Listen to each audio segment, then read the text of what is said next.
The S1 series of cameras have a built-in time-lapse function.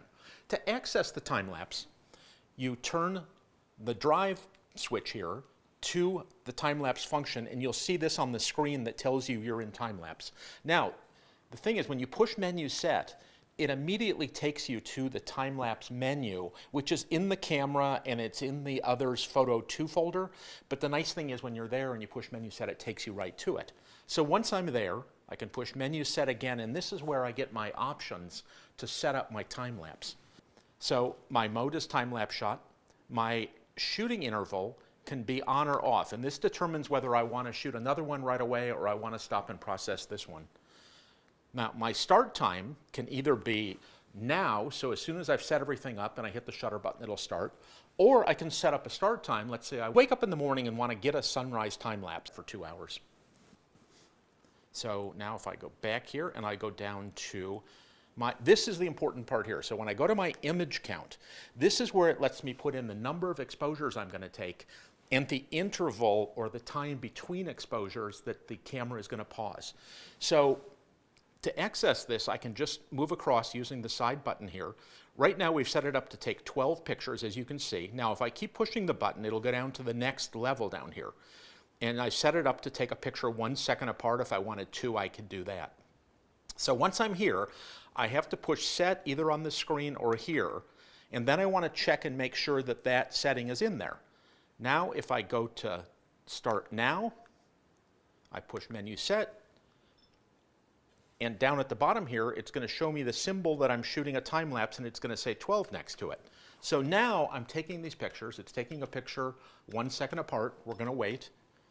Now down to 4. It counts down on the screen, so you can see how many it has to go. Now, the S-Series camera, so after it's done, it says time-lapse shot completed. It says, do I want to create the video in the camera? If I want to create the video right here, I can either push yes on the screen. Now it's going to give me some choices. Okay? It's going to say I can either go ahead and just make the video if I've put my default choices in, but I can choose my record quality. I can choose different modes of 1080p or 4K. Okay? I can do my frame rate. I can choose 24 down to 1 frames per second when this is rendered.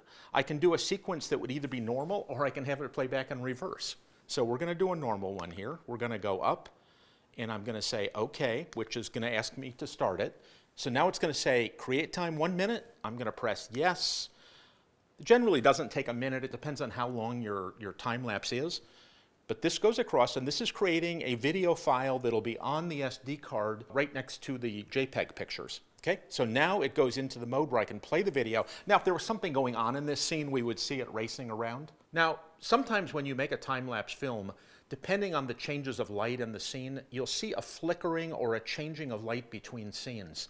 So there is a setting that you can do to adjust that. So if I go down here, this is my time-lapse animation window where we just were, where we set up our count.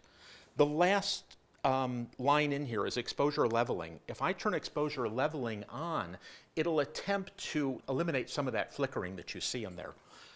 Now, another important thing to do with this, because we are making a video out of the still pictures, we don't want them shot as, let's say, a 3:2 format. We want them in a 16:9 or video format.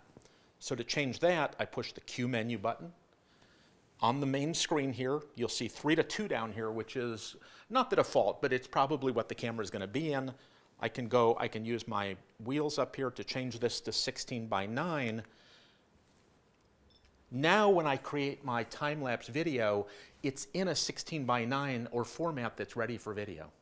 And that's how you create a time-lapse using the Lumix S-Series cameras. Panasonic.